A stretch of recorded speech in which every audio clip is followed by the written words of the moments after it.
Good evening.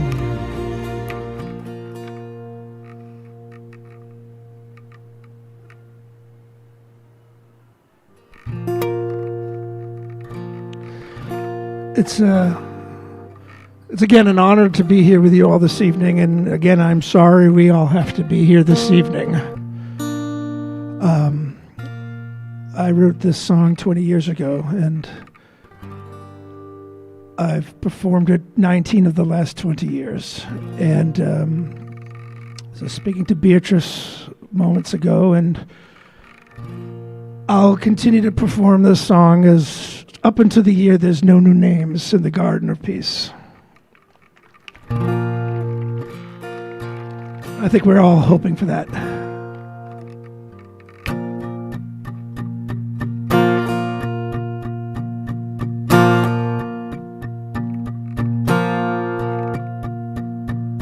Midnight tragic destiny. Somebody took you from me and emptied out my soul. There's a garden down where the river flows, rich with the seeds we've sown. That's where you're closest to me. And I will wait in the garden as the night fills the sky. I'll wait by the riverbed, although the river is dry.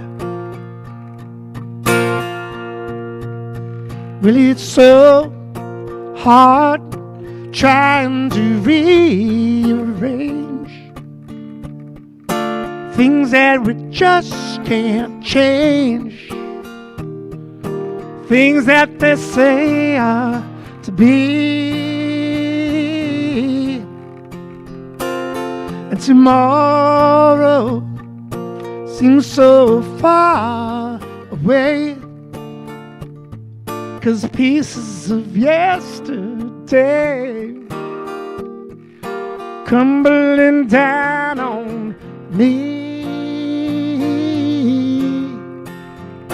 I will wait in the garden as the night fills the sky. I'll wait by the riverbed, although the river is dry. Endless life, endless love, trapped in a world of greed. Endless life, endless love, live in eternity.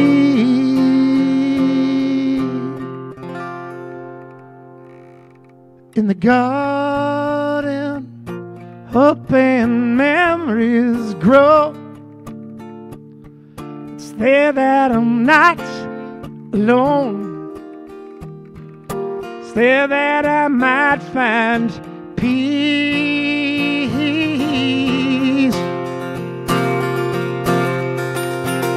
And I will wait in the garden as the night fills the sky. I'm gonna wait by the riverbed, although the river is dry. And I will wait in the garden as the night fills the sky. I'll wait by the riverbed, although the river is dry. Although the river is dry. Although the river is dry. Ooh.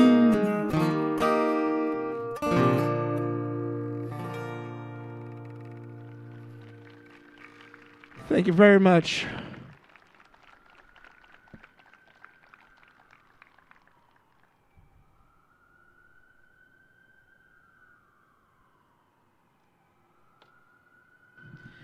Good evening, everyone. I first want to start by extending gratitude to Mike, who just performed, who's also usually here with Dylan, who couldn't make it this time. But I want to extend gratitude, not only for the performance. I never take it for granted that people choose, especially on an annual basis, to be a part of a very special evening. So thank you, Mike, and of course, thank you to Dylan as well. We're grateful.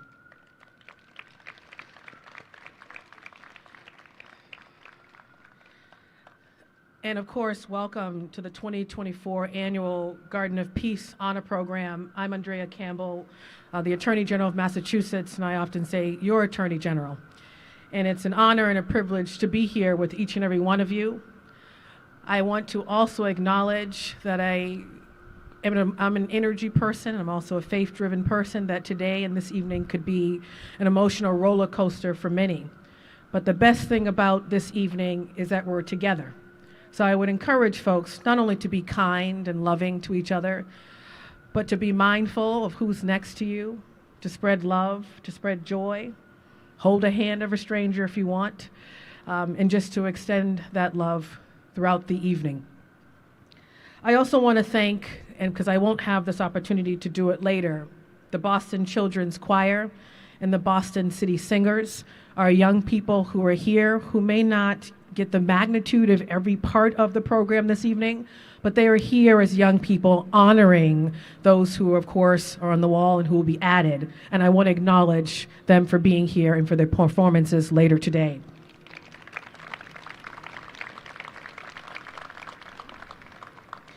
Tonight is very special because we commemorate 20 years since the dedication of this garden. It is, of course, a profound honor to be here, but most importantly, to be with those who were part of the movement to create it in the first place. What started as just a physical space has turned into something so much more. A community who has come together each year to support one another in collective healing and collective action. There is so much strength and resilience and power in this community. As my second year as Attorney General and your Attorney General, I remember fondly last year being here and listening to the stories of those who were adding folks to the wall, or the stories of those who lost someone and turned that pain into purpose. And what I was reminded of is that we each not only have an opportunity to come together and do our part to break the stigma around homicide, crime, but was also reminded that there is still work to be done. And just earlier today, I was with my fellow board members of MOVA. As AG, I chair that board, but I serve with others. I want to acknowledge, I think Lavinia is here. She was one of my fellow board members, and all of my board members who work really hard every single day and will continue to work with MOVA on the funding of this space, the resources necessary to maintain it, and hopefully at some point in time, never to have to add another name. I also want to acknowledge, while this may be a space, and I hope continues to be a space of comfort, hope, and healing, I also appreciate the joy, the smiles, and the laughters when people are sharing stories about their loved ones. That is equally important and also significant when it happens in this space. Tonight, we are grateful for Alexis Smith, who will share some words about her son, Amin Lacey, and Cindy Perla, who will also join us at this podium later to tell us about her daughter, Madeline. We are grateful to both of them for being here, for their words that will come, and for having the courage to participate, but most importantly, to get up here in front of all of you. It is not easy to speak in front of anybody, frankly. It's certainly not easy to do it from this podium. So when they do come, again, because this is an evening of love and connection, we're going to shower them with love, support, and have them just take their time, frankly. And lastly, I want to stress that not just as AG, but as a mom of two beautiful young boys, we will continue to address all the other policy issues that attach to this evening. We have an obligation to take on gun violence. We have an obligation to make sure folks have access to mental health services and supports. We have an obligation to fund organizations run by survivors, an obligation to fund organizations run by individuals turning pain into purpose, and most importantly, to acknowledge them as heroes. The elected officials tend to always get that gratitude. Tonight, it's not about us. It's about all of you. And it is also about the incredible work of MOVA. And I have the honor and privilege of introducing Liam Lowney, who is over there at the end, who has been doing this work for some time. We actually just voted this morning or this afternoon to expand his tenure as the executive director of MOVA. He too knows pain and has turned that pain into purpose. And he works with an incredible team, including Lisa, who we heard from earlier today, who does the work of making sure this place has the resources to be maintained and to be beautiful. So Liam, it's an honor and privilege to, of course, welcome you here. I also want to extend gratitude to you, your team, the advisory committee as well. And I know they're working on 2 more members for that advisory committee. The work is ongoing. But thank you, Liam, for your leadership. And please come to the stage. And thank you all for being here this evening. God bless each and every one of you.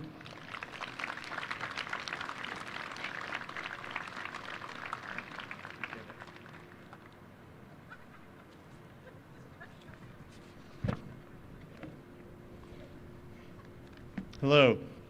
Thank you, Attorney General, for being here again and being such a true dedicated supporter to all of us.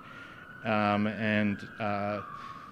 am honored to continue to be able to work with the amazing team at MOVA in supporting the amazing work that's done across Massachusetts and being surrounded by so many amazing survivors who make a difference every day. So I'll echo her comments and just say thank you for joining us tonight. 2 decades since this garden was dedicated and created. The Garden of Peace became a reality because of the vision, dedication, and generosity of homicide survivors, violence prevention advocates, victim service providers, businesses, and elected officials and community members. Some of you are here tonight for whom this was an idea and a mission to create this garden. And some of you I know are watching on live stream, and we miss you. But I'd like to thank you for your contributions in creating the garden and everything you did leading up to 2004. So if you all join me in applauding, folks, I'm not going to make people stand, but to those of you that did this work, thank you. This is a community that those of us who lost someone to homicide never wanted to be a part of. But now that we're here, we're a community that produces hope. We renew the need for peace and the need for a world without violence. If this is your first honor ceremony, we want to welcome you. While the experience of you and your family is as unique as the loved one who was taken from you, I hope tonight sends the message that you're not walking alone. You're surrounded by people that will walk alongside you who share your experience. At MOVA, we proudly partner with so many dedicated community members and survivor-led victim services and so many compassionate advocates. And I look around and I see so many advocates from community-based organizations, district attorneys' offices, law enforcement. Thank you. Thank you for being here with us tonight. Thank you for being with us every year as I see you. Ultimately, this garden is a beautiful example of what happens when survivors come together, when their voices are elevated, when their voices are listened to, and when their voices are heard. And in the spirit of that, it's the strength of this community, your voices, that are going to lead us to a world that doesn't have violence, that both Mike and the Attorney General spoke of, and that all of us hope for. So enough of my words. We honor the tradition of the garden in having survivor speakers. And tonight we're joined by two survivors and members who contributed to the development of the Garden of Peace, Amy Mackey and Tina Sherry. We're also joined by two mothers whose children's lives were ended too soon by violence. Thank you, Alexis and Cindy, for sharing your experience and stories with us tonight. Our first speakers demonstrate what can be accomplished when we come together, and 20 years ago, they both helped the garden become a reality. I'd like to welcome Amy Mackey, sister of Christopher Mackey, and Clementina Sherry, mother of Lewis Brown, to share their remarks.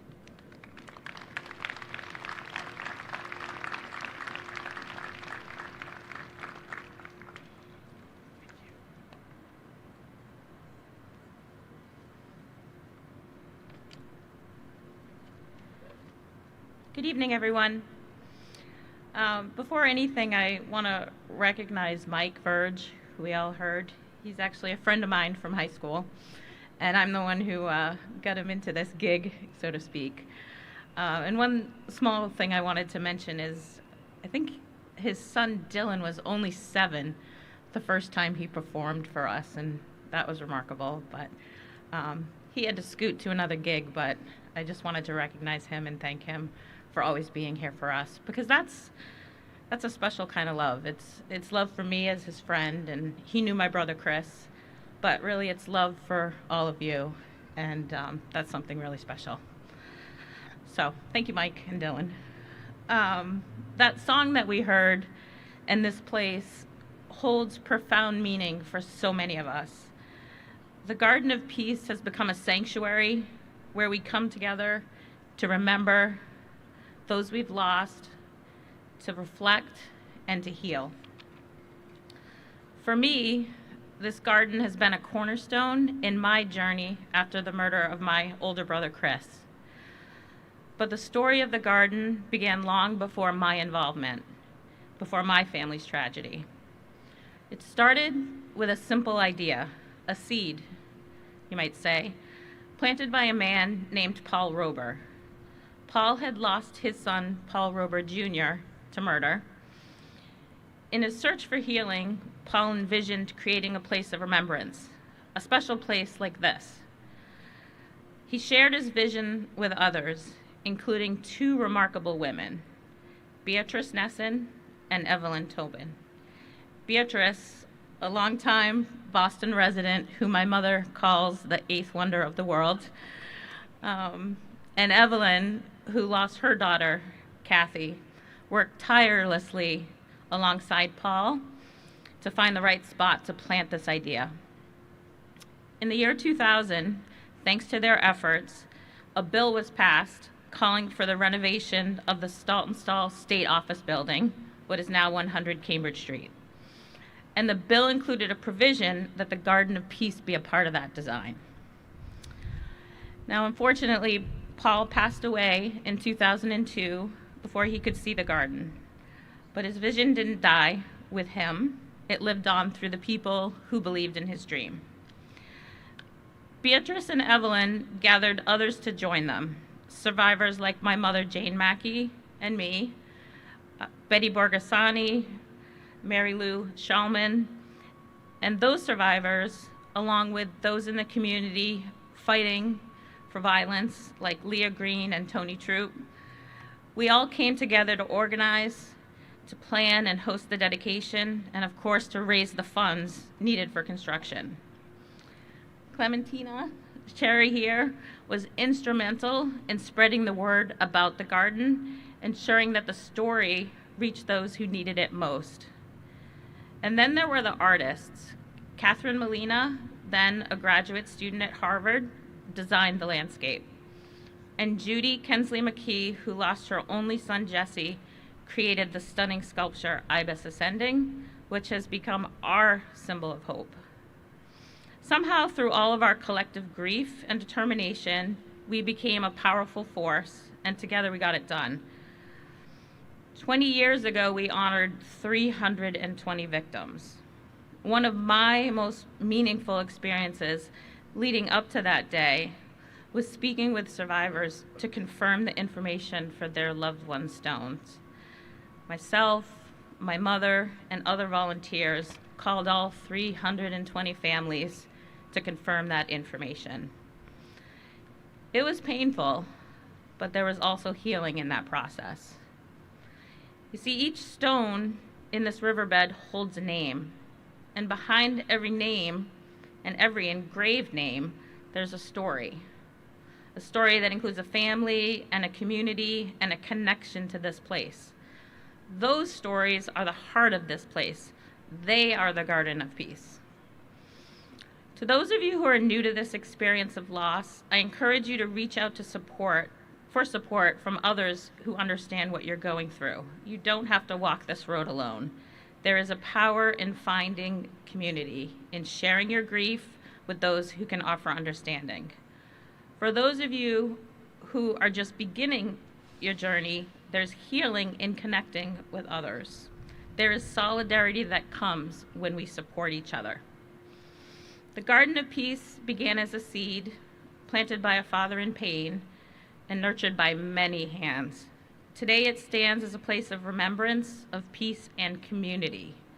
May it continue to offer solace and hope for all of us, just as it has for the last 20 years. Thank you, and God bless.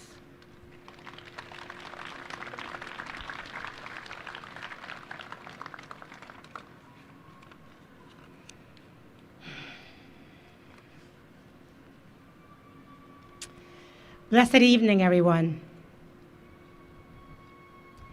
Thank you somehow doesn't seem like the right thing to say for gathering here this evening. It is both a privilege and a profound honor to speak about the Garden of Peace, a space that holds so much meaning for all of us. To the survivors here, know that your hearts we all hold. The Garden is a Massachusetts memorial to victims of homicide, a place where we, families, friends, and the larger community remember and honor the lives of those who died by homicide. It is an enduring reminder of the impact of violence and a visual testament of the need to eliminate it. At the same time, the Garden serves as a symbol of hope, peace, and renewal. As a mother of a murdered child and the president and CEO of the Louis D. Brown Peace Institute, I stand before you today in deep reflection. Founded in 1994, the Peace Institute serves as a center of healing, teaching, and learning for families and communities impacted by murder, trauma, grief, and loss. This year marks our 30th anniversary. And this year also marks 31 years since Louis was gunned down on the streets of Boston. Louis's stone sits between the Kennedys. He dreamed of being the first Black president of the United States. And that is one of the stories that, again, as the other survivors were talking, they heard that, and they prominently put Louis there. As one of the founding members of the Garden of Peace, I reflect on our journey and our meetings with mixed of grief and growth. The Garden was created to honor our loved ones who were taken from us too soon. And I, as a woman of color, made it a mission to ensure that families, especially those from communities of colors, knew this space existed. We wanted to make sure every family felt seen, heard, and embraced in our grief. The board members did that, knowing that our loved one's life also mattered. The Garden of Peace is a sanctuary for healing, for teaching, and for learning. Like memorials, it's not merely about looking back. They are about moving forward with a commitment to sustainable change. They provide a platform for dialogue. They inspire action and reinforce the importance of community. The Garden is fulfilling its mission.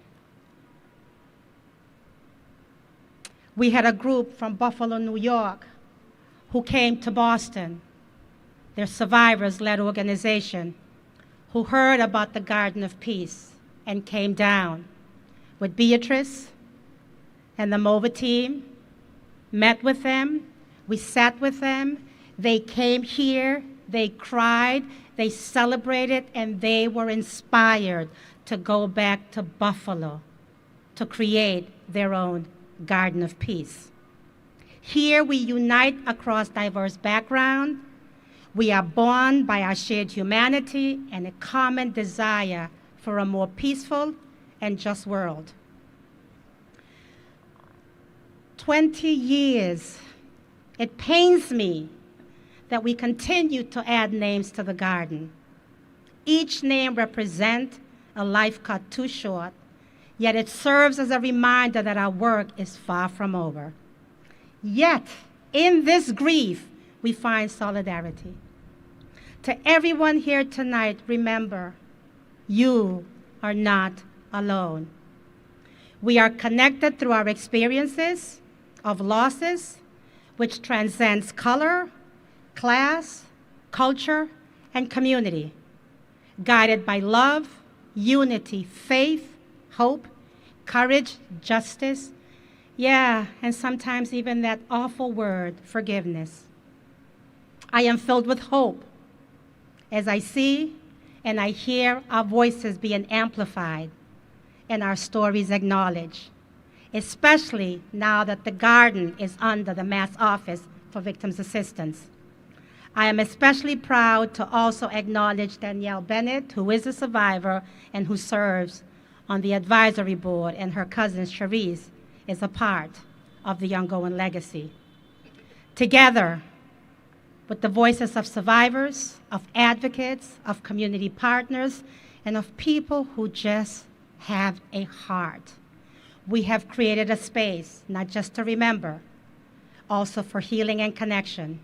Let us continue to support one another and ensure that our loved ones' stories are never forgotten. And for the sake of our community, for our country, for the sake of the young people that are behind me, they are considered Generation Peace. I urge all of us, survivors, let our voices be heard even louder, that we exercise our right and our privilege to vote, to vote, to vote.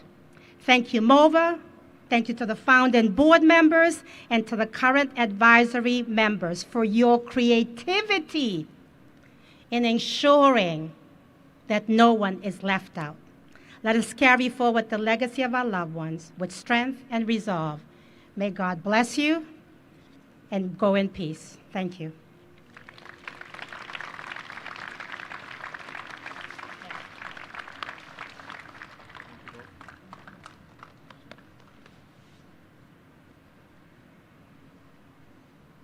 Thank you, Amy and Tina, sharing the history of the garden and hope for what we can achieve as survivors, what we can achieve together. There's been a long time tradition at the garden to create a space for survivor speakers, and we have maintained that proudly because, again, as I said, when we elevate survivor voices, we can achieve change. So tonight we'll be joined by two additional survivor speakers. Our first speaker is Alexis Smith, who lost her son, Amin, to violence in 2017. Through her lived experience, Alexis is an advocate against gun violence and its influence on teens. She has experienced firsthand the need to establish and maintain safe places, create space for love, and will speak about the forms of healing that she has found in community. As a mother and an advocate, she shares in the mission of the garden to bring awareness to the impact of that violence has on the lives of those affected, including the victims, families, and all the community members. So please join me in welcoming Alexis.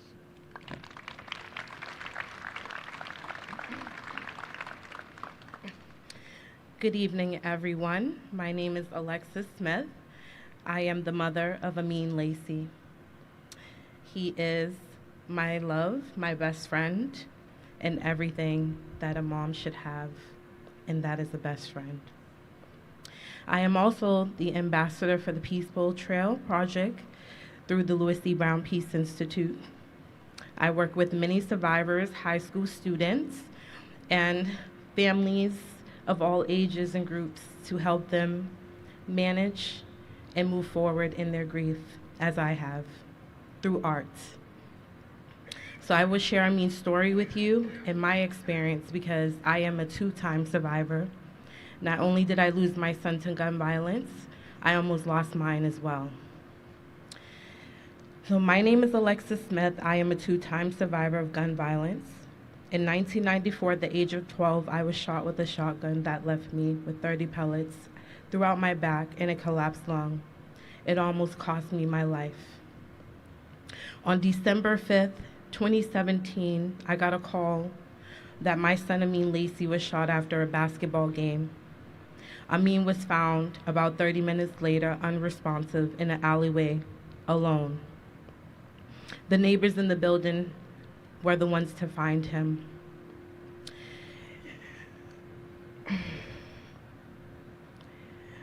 We were at the hospital waiting to hear news of Amin's condition. The following day, we were told that he was declared brain dead. Over 200 witnesses had been by, but I still don't know what happened to my only son. No arrests have been made. It has been very challenging for me because there has been no arrest made in my case as well. There are too many stories like mine where someone uses a gun to harm another. I fight because we deserve to live and not lose our loved ones over hurt feelings. I struggle with fear every day, even more now because the people are getting away with it while we are left with the pain. We need to figure out how to get these guns out of our neighborhoods and out of the hands of criminals. We deserve to live in safe environments and communities for ourselves and our future children. Thank you so much.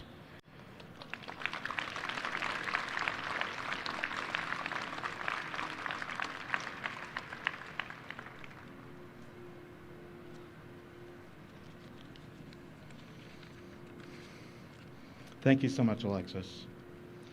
We're also honored to be joined by Cindy Perla. Cindy is the mother of Madeline Burgess. Cindy knows firsthand that the journey of grief can be isolating, especially for survivors who are processing the loss of their loved one.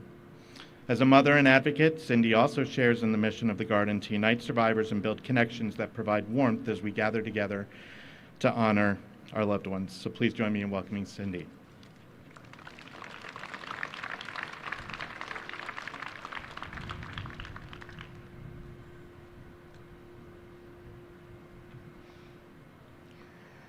Good evening, everyone.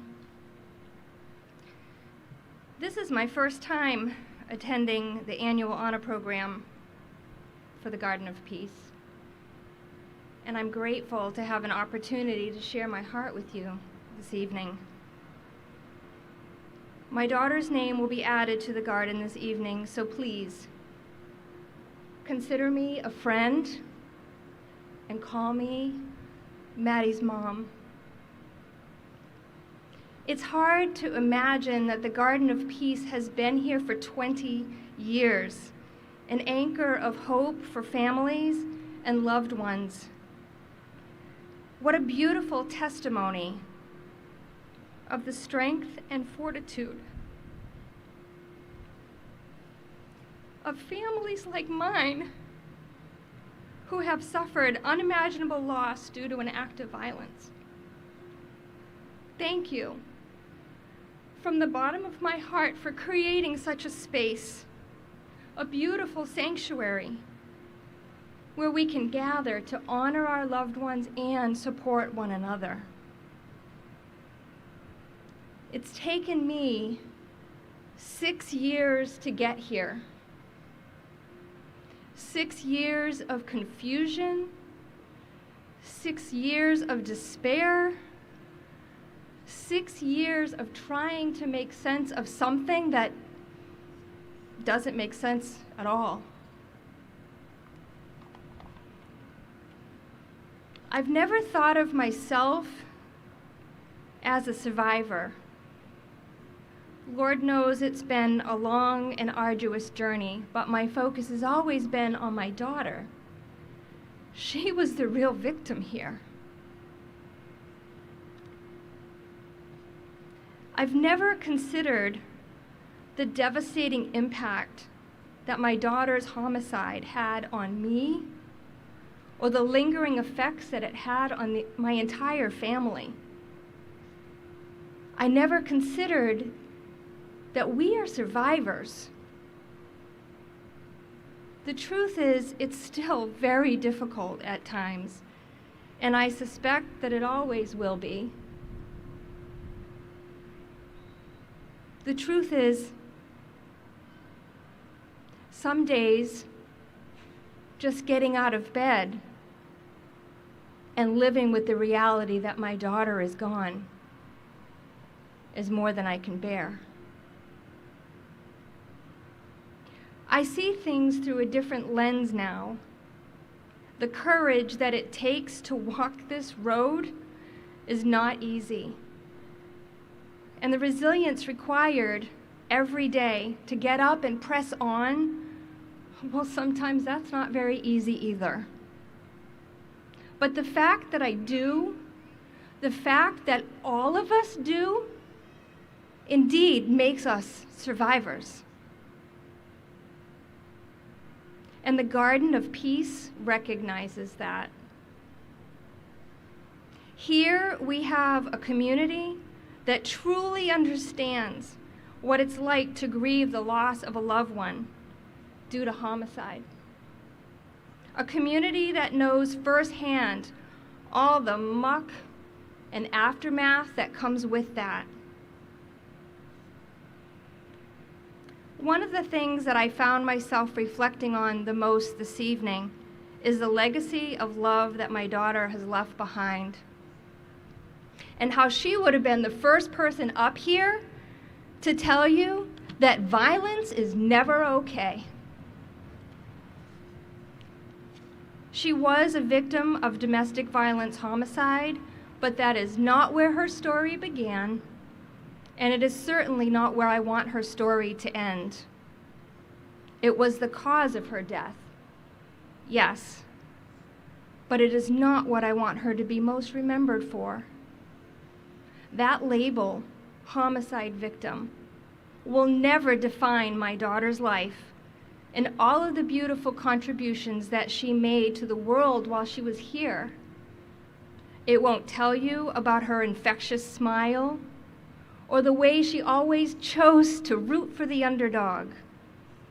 It won't tell you how she chose to always see the best in people, or how quick she was to share a word of encouragement. It won't tell you how tightly she held on to the belief that all people are deserving of love and a life filled with happiness and joy. My hope for entering Madeline's name in the Garden of Peace and for sharing my heart this evening is to join in solidarity with a community that implicitly knows my pain, understands my grief, and still believes that love always wins. A community united by tragic circumstances, but still finds a way to promote peace and love in the world. This is a community unlike any other, and I am blessed to know that I don't have to walk this road alone. Thank you.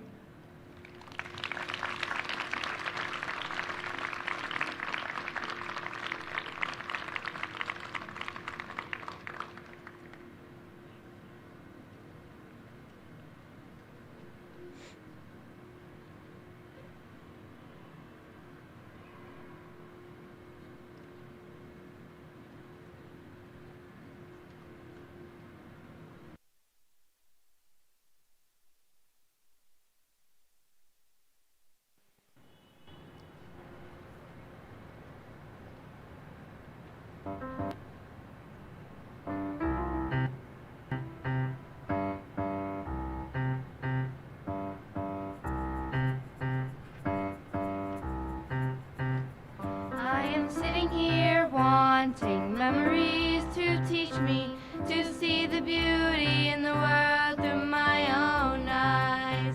Yes, I am sitting here wanting memories to teach me to see the beauty in the world through my own eyes. You used to rock me in the cradle of your arms. You said you'd hold me till the pains of life were gone. You said you'd comfort me in times like these, and now I need you, and now I need you, and you are gone.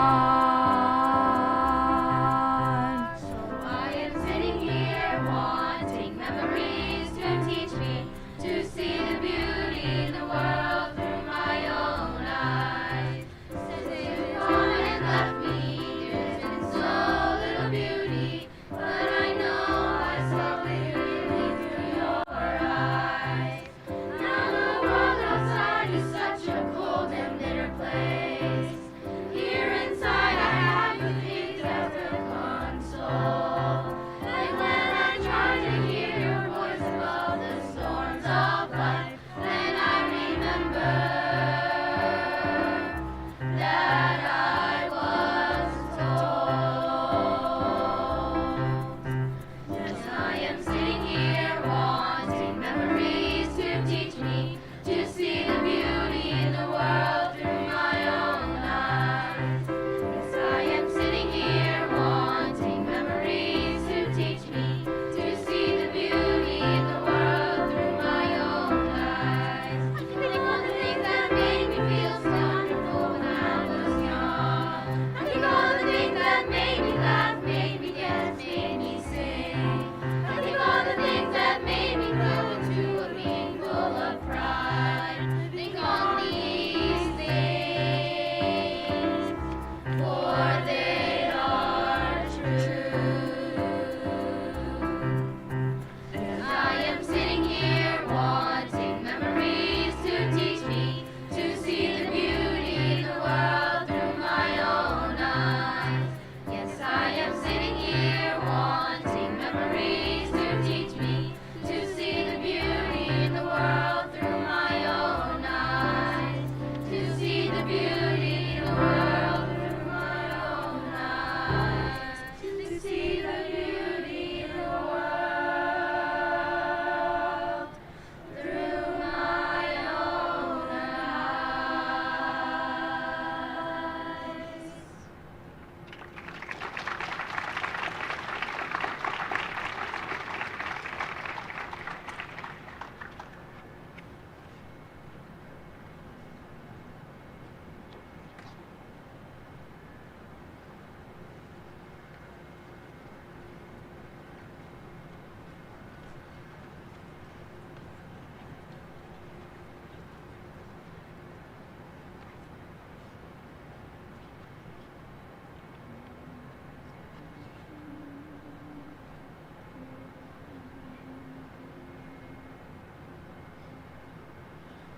Who can sail without the wind? Who can row without oars?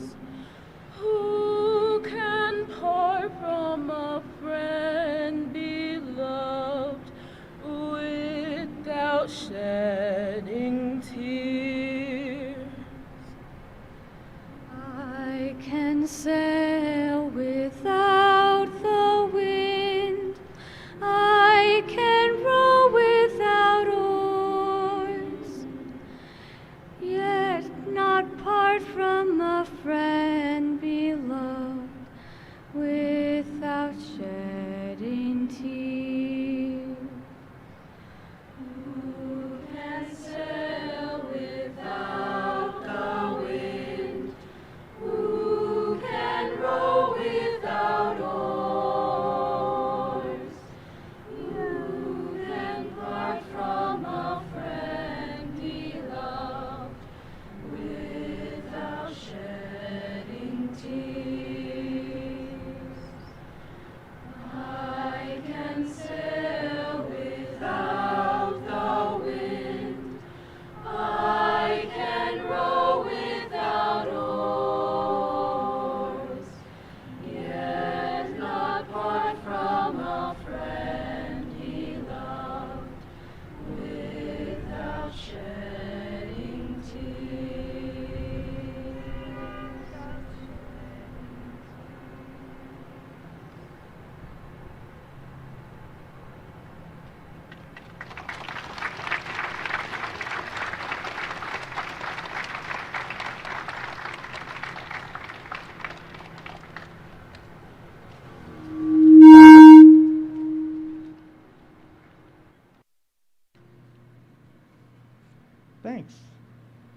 They're amazing, right?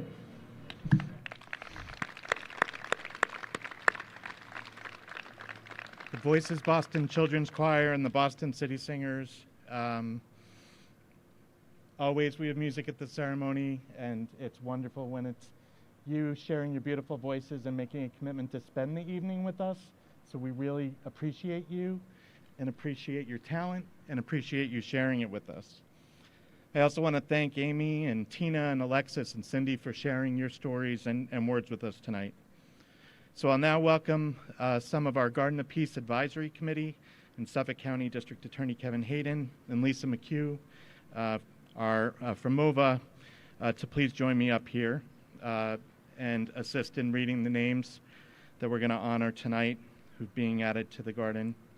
You may have picked up a candle earlier this evening, and we welcome you to turn the light of that candle on as we read the names that were added to the garden. And when we conclude tonight, we welcome you to go leave that candle by your loved one's name. Following the reading of the names, we'll hear one more performance, and then we'll close out our evening.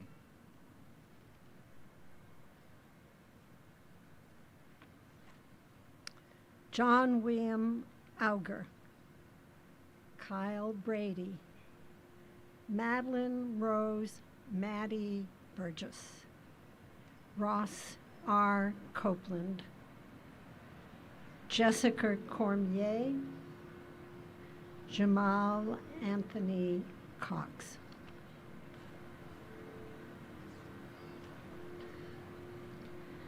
Tamara L. Davidson, affectionately known as Tammy. Colby Rose Doling, affectionately known as Coco. Jerry Gomes. Jacob John Ham Brisbois, affectionately known as Jake. Aiden F. Hanneran. Jennifer Lee Lingard, lovingly known as Jenny.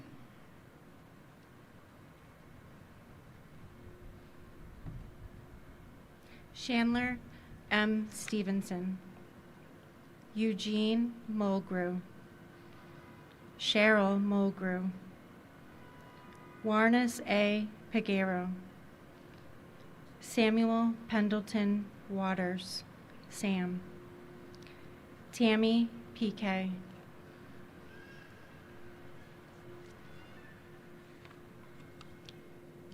Karina P.K., Patsy Pat Sheena, Karen K. Susie, also known as Mom, Ryan Thereson Carson, and Rakis Javon Wright, also known as Bubba.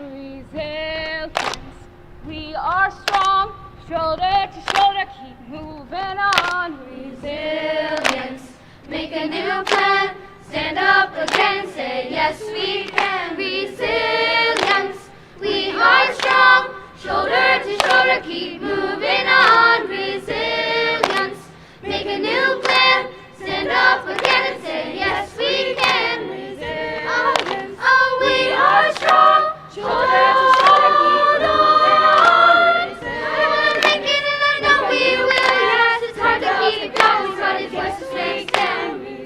Oh, oh, we are strong. Shoulder to shoulder, keep moving on. We're making it, I know we will. Yes, it's hard to keep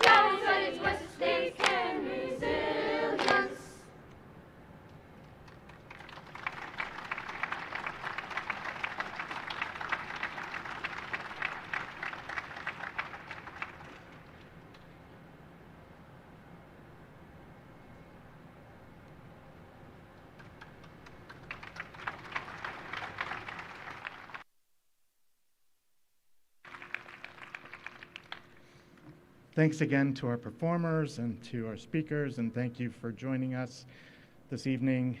I think as Cindy said earlier, our loved ones are not defined by what happened to them, but they are defined by who they are in our lives and continue to be. And I invite you to celebrate them together, spend some time together. Thank you for being with us. Get home peacefully and safely, and have a good evening.